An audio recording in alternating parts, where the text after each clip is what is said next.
Welcome back. We are now 11 days from yet another hurricane season, and the forecast from the best weather experts on the planet is for at least 14 named storms in the Atlantic. Having endured catastrophic flooding from the worst rain event in a millennium, I think it's fitting to ask, are we in the city of Houston any better protected from heavy weather than we were when Harvey made landfall last August? I'm going to start with Bill King. You know, we have had a big city regulation, which basically the 500, 2 feet above 500. What's your read? Yeah, so, well, first, the answer to the question is no, we're not any better protected than we were when Harvey made landfall. People really need to stop and examine what this new regulation means. And by the way, there's a new city website up. It's actually a very useful tool the city of Houston has put out there. And it shows the entire 500-year floodplain mapped. And it shows how far the ground elevation is below the 500-year floodplain. So you can go and look at your piece of property and see exactly how high you'd have to build up your house. And I'm going to tell you what, people are going to be shocked when they see it. And what's particularly devastating about it is it dramatically affects disadvantaged neighborhoods the most. So I spent 3 hours touring Cashmere Gardens and Houston Trinity Gardens on Friday afternoon. There are many places that you would have to build up 7 feet in those neighborhoods. By the way, the water didn't get over about 3 feet any place. And then I drove through one neighborhood in Houston Trinity Garden where there was 2 or 3 feet of water that's not even in the 500-year floodplain. So this idea that somehow we can predict where it's going to flood, there's just a certain hubris to that. And this regulation is going to do nothing to actually protect any existing structure, and it's going to be a tremendous economic burden on people who cannot afford it. We're going to be following that. Nyanza, you've been spending the last month since August mitigating the financial damage of people. Are we in any better shape? No, we're not. Only because, and I have to say this, because hurricane season is June 1st through November 30th. The only thing that we can do is, from the information that we give out to people out there that are watching this show, is tell them what they need to do to protect themselves, because the city's not going to be able to do it. You know, we are having the same conversation that we had after Rita and Ike and every major storm that comes through, and we can't wait for the government to do anything. What people need to do right now, check your policies, make sure that you have not only wind coverage, but also flood insurance. And if you don't have those, and if you opted out of those at the beginning when you got your policy, it's not too late to add it. All that will happen is they will go ahead and prorate your premium for the last few months of the year. Make sure you're covered. And also make sure you go ahead and write down everything that you purchased again for the second time after your house was flooded the first time, with all of the receipts and everything, and be prepared for the worst, because you know one thing is that you probably should evacuate your home if you're in a flood zone, because it'll probably flood again. And if you happen to live in a place where there is a waterway, you know, they may elect to flood your house even if you're not in a flood zone.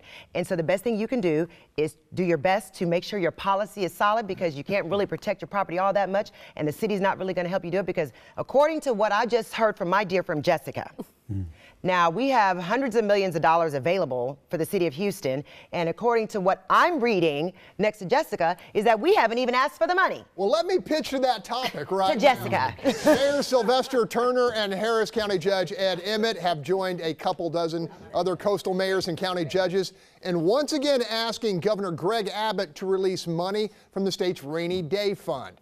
They say they need the cash so they can pay the match requirements on federal flood mitigation grants. Governor Abbott says no, contending counties and cities can find other money to pay their share.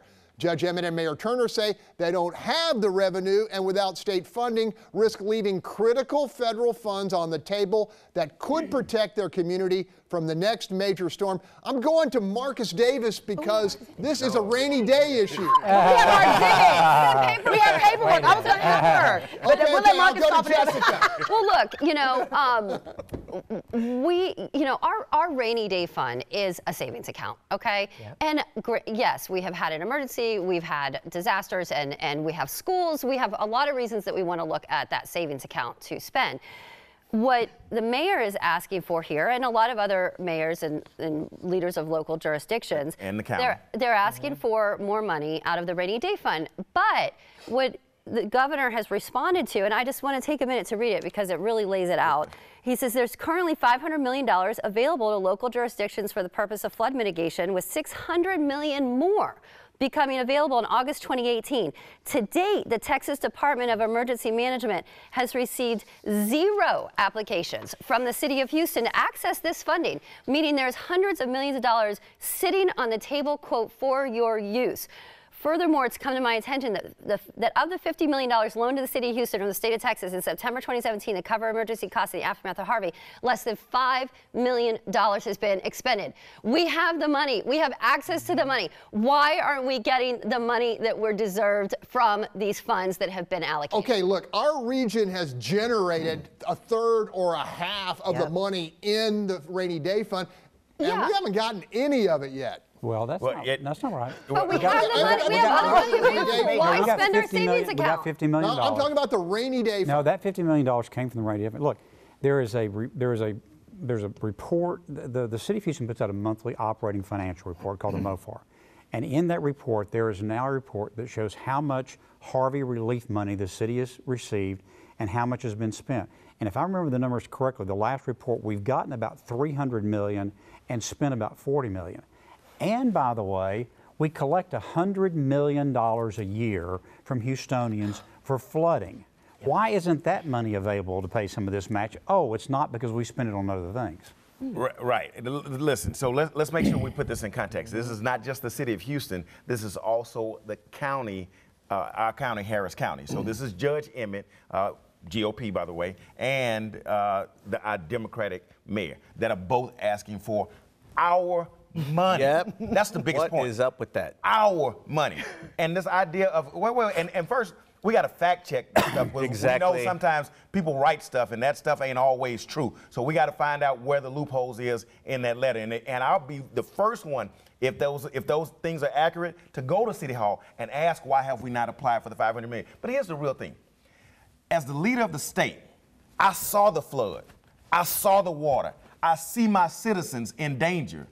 Why am I waiting for some bureaucracy to release the $500 million that you say is just sitting? I'll tell you what.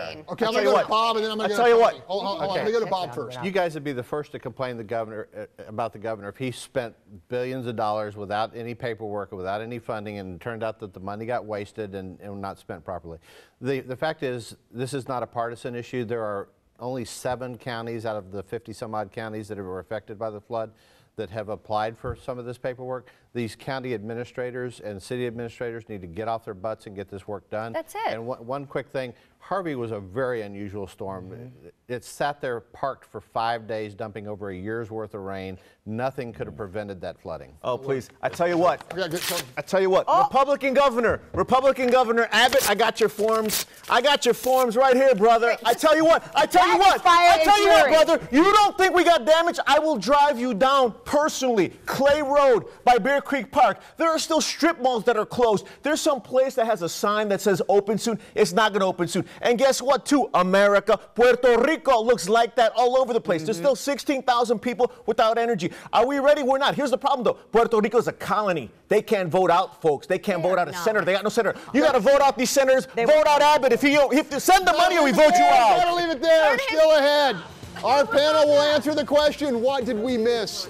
So stay with us.